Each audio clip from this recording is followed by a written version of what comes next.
Букеевская орда – наполеоновские планы. В этой истории их было трое. Первый привел в ужас полмира, его называли антихристом и корсиканским чудовищем. Второго – русским Гамлетом с немецкой кровью и самым некрасивым человеком империи. Еще был третий. Его слава не была столь велика, зато его судьба не была столь трагична. И если судить по сбывшимся планам, он был гораздо успешнее первых двух. Они стремились в своих планах использовать Букей-Султана. Букей-Султан, в свою очередь, использовал их. И Францию, и Россию, и Бонапарта, и Павла I. Причудливым образом связались судьбы этих трех столь разных персонажей. Первый консул Франции, самодержец российский и казахский султан. Как объяснить этот союз трех? Он хочет получить в Букее свои надежные союзники. Цепь случайных совпадений или что-то другое? Букеевская орда возникла не просто так. И почему Букеевское ханство стало продолжением планов Бонапарта? Потому что проект был ударить по Британии.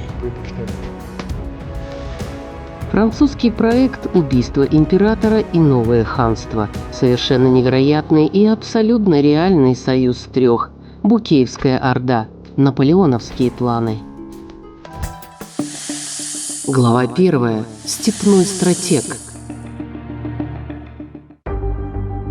Не то что трогать, даже дышать, рядом с ними нужно весьма осторожно. В этих папках ценнейшие свидетели эпохи – Астраханский архив. Для того, чтобы взять эти документы, мне нужно одеть перчатки. Да, документы довольно в ветхом состоянии. Затаив дыхание и бережно перелистывая страницы, погружаемся на 2 с лишним столетия назад. Это документы в основном, которые касаются образования и начала становления Букеевской орды. Эта история началась во второй половине XVIII века, с того самого так называемого пыльного похода. Букеевская орда возникла не просто так. Указ о ее создании на землях, опустевших после исхода калмыков во время пыльного похода. После разгрома Джунгарии калмыки, что жили в междуречье Волги и Урала, решили вернуться на свою историческую родину – современный Синьцзянь. Около 200 тысяч человек. К началу XIX века между низовьями Волги и Урала оставалось огромное незаселенное пространство, окруженное со всех сторон сторожевыми линиями, куда с разрешения царских властей пускались казахи для кочевания. Нужно было заселить пустующее пространство. Белял Аспандияров. Образование Букеевской орды и ее ликвидация. А раз занять нужно какую-то территорию, какое-то государственное образование, руководящее административное учреждать. И Букей Чингизид написал прошение. Букей, сын хана младшего Жуза Нуралы, в то время был уже не молод. Ему около 60 лет. Букей хан был дородный человек, такой крупный. Когда садился на лошадь, ему всегда нужен был человек, который должен помочь. Но в седле он мог целыми днями сидеть на лошади и не уставать. Букей претендовал на престол младшего Жуза, но потерпел неудачу. Российская администрация предпочитала правителей более сговорчивых и менее сильных, а султан был политиком незаурядным. Он был, во-первых, очень дипломатичный, дальновидный. И самое главное, он умел находить общий язык с разными людьми. И всегда поэтому, когда кризисный момент, всегда выбор падал на Букей-Султана. И он не случайно он был избран председателем ханского совета.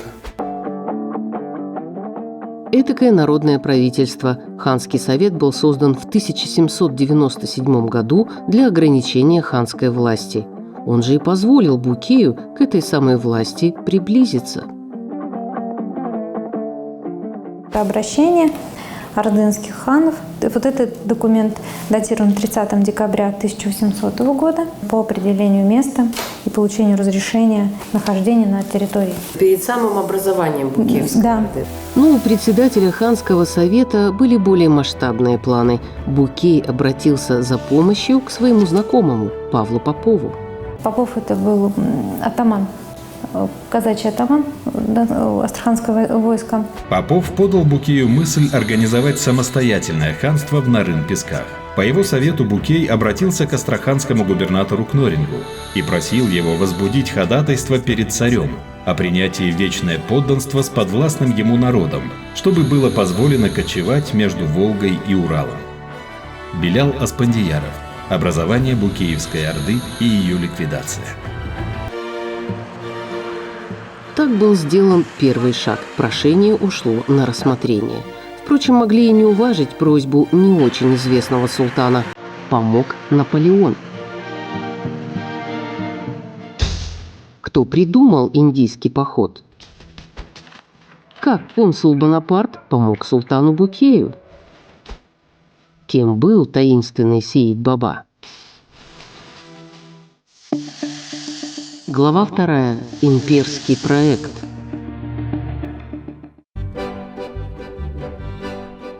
Яркие газоны, уютные аллеи и классическое совершенство в лучах осеннего солнца переливается.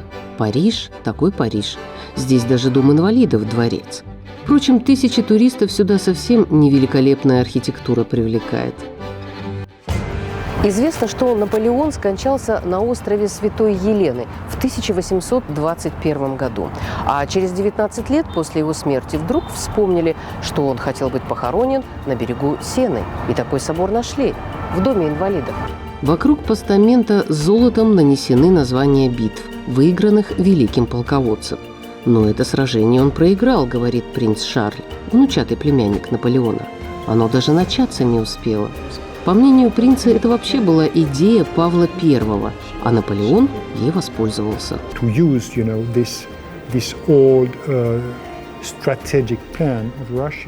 Использовать старый стратегический план России, принять в нем участие и затем пойти и побить Британию в Индии. Такой проект был.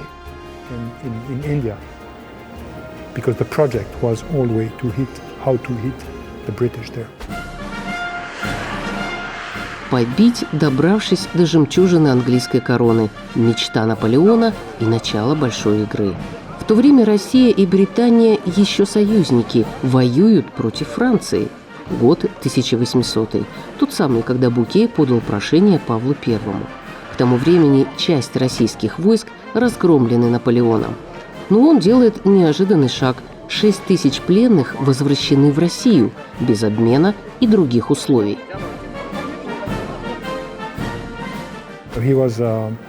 Он был однозначно психологом, и он был лидером, он должен был действовать первым. Мало того, Бонапарт распорядился, чтобы пленным за счет французской казны сшили форму и вернули оружие. Такая любезность совершенно пленила Павла. Из врага Франции он становится ее доброжелателем. К тому времени российский император успел разочароваться и даже возненавидеть британских союзников. Наполеон решил использовать Павла I. Он понял все те обиды, которые накопились у Павла на Австрию, Британию и еще со времен Суворовского похода, и он решил покончить с этим союзом.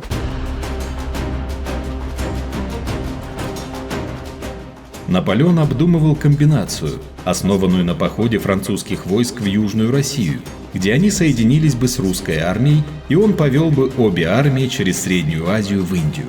Павел не только склонен был напасть на англичан в Индии, но даже опередил Бонапарта в первых шагах к реализации этой программы. Евгений Тарле, Наполеон. можно предположить, что между Наполеоном и Павлом I был какой-то разговор относительно похода в Индию. Но этой идеей больше воспользовался, собственно, сам Павел I. Так чья была идея, Наполеона или Павла, и как она появилась, неясно. Но только в союзе двух императоров у этой авантюры был шанс на успех. В январе 1801 года получен приказ, и 22 тысячи человек под командованием атамана Орлова отправились в путь. План такой. Французские солдаты вместе с генералом Массена встречаются с российским войском в Астрахани. Затем Каспий, Иран и через Афганистан в Индию. Российско-французско-казахский корпус, строго говоря. То есть 30 тысяч 30 тысяч штыков французской пехоты, 20 тысяч сабель донских казаков, некоторое количество уральских казаков, не менее 10 тысяч. Вот, и регулярная казахская конница, и еще предполагалось набрать кавалерию в Афганистане. В общей сложности 100 тысяч воинов, полагает исследователь, а это уже серьезно. Но для обеспечения войск лошадьми, фуражом и просто информацией необходимы союзники в степи и стратегическая база.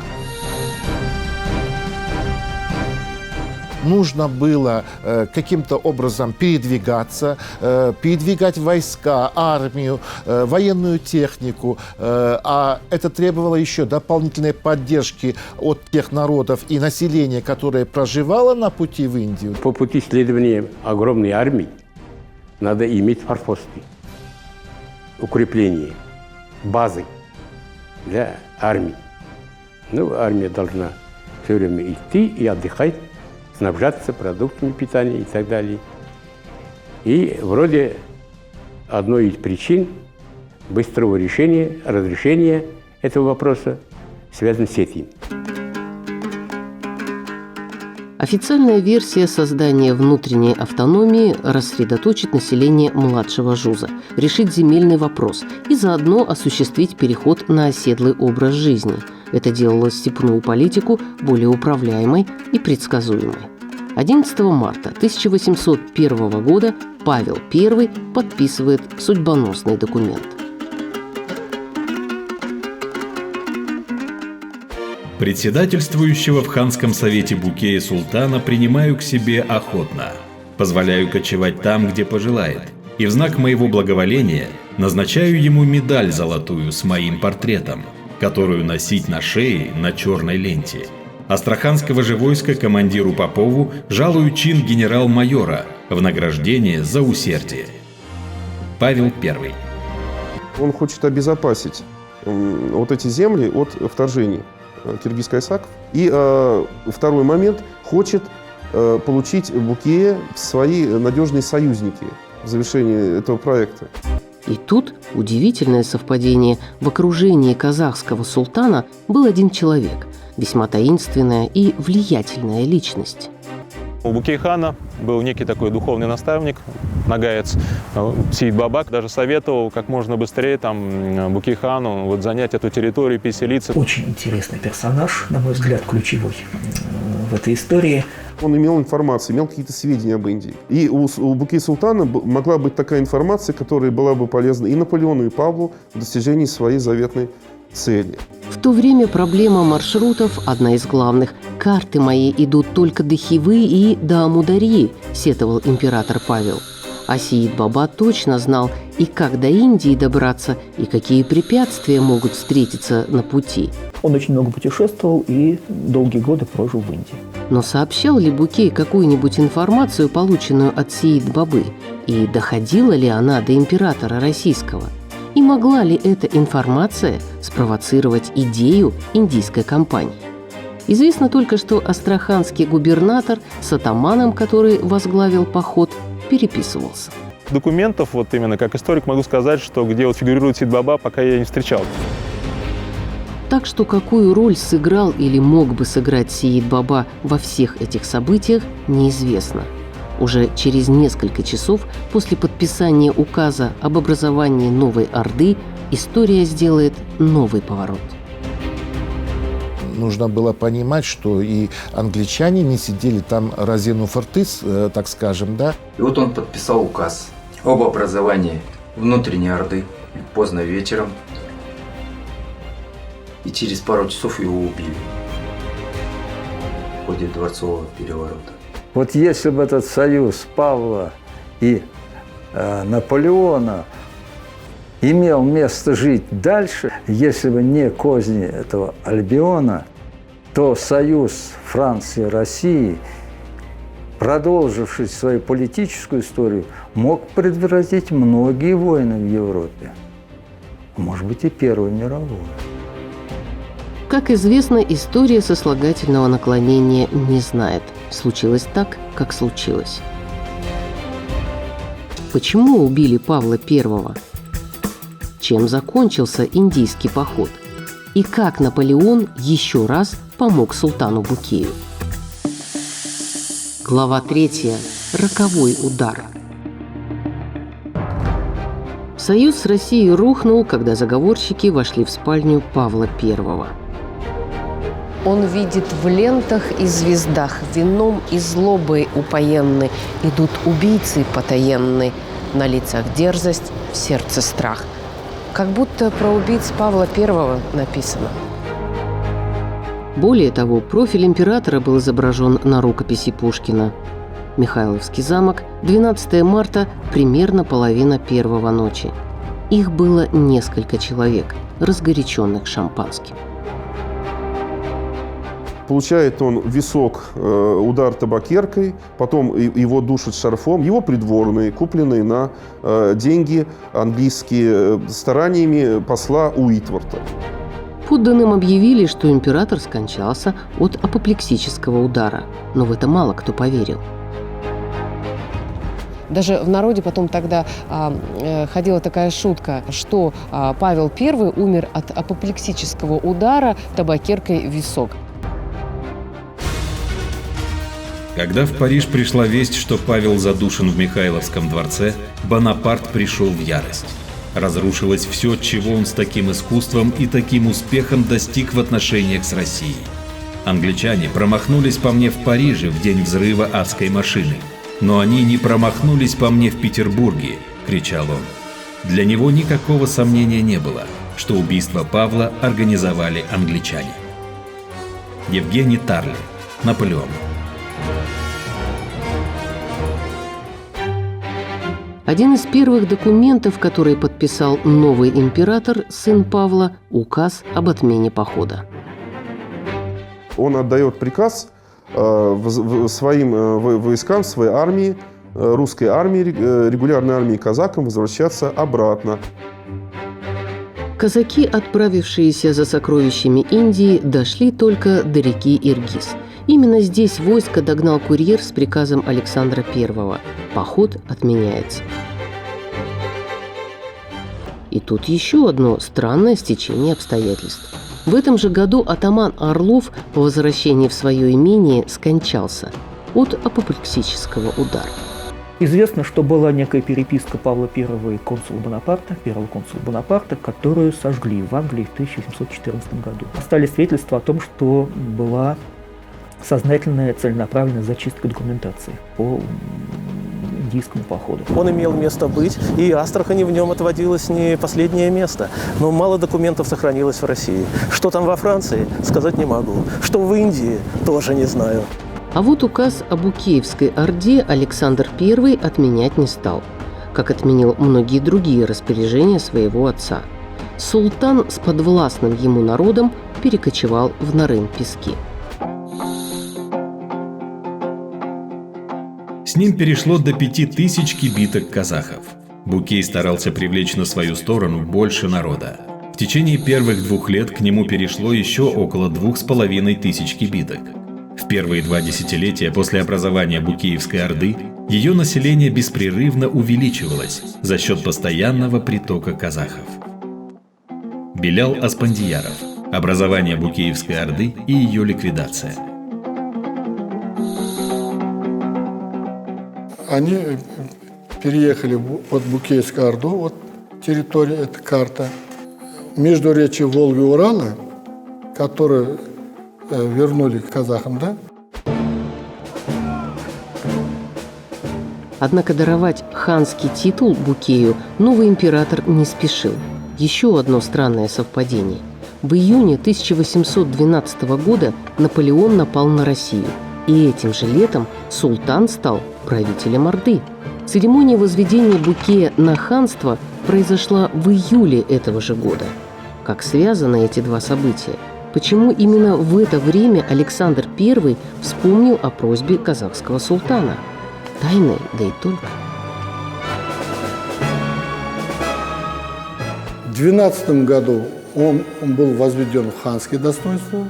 Значит, до этого времени он был в ранге султана и одновременно председателя ханского совета. Ну и тут правление Ордой удивительным образом доверили сразу двум правителям – Ширгазы и Букей. По поводу избрания двух ханов князь Волконский писал Александру I. Польза султаном Букеем есть та, что он действительно может ордынцев, избравших его, удерживать в порядке, а султан Ширгазы будет разбирать среди степей междоусобную вражду и припровождать караваны. Белял Аспандияров. Образование Букеевской Орды и ее ликвидация. И тем не менее в истории остался хан Букей. Именно его именем назвали новое государство. И опять о случайностях. В тот же самый год вторжения наполеоновских войск скончался Сеид-баба. Хан пережил своего таинственного советника всего на 3 года. Какие еще документы хранятся в архиве? Кто победил в этой игре? И сколько лет существовала Букеевская Орда? Эпилог. Евразийская Орда. В этом есть что-то завораживающее. Пожелтевшая от времени бумага, еле слышный шелест страниц.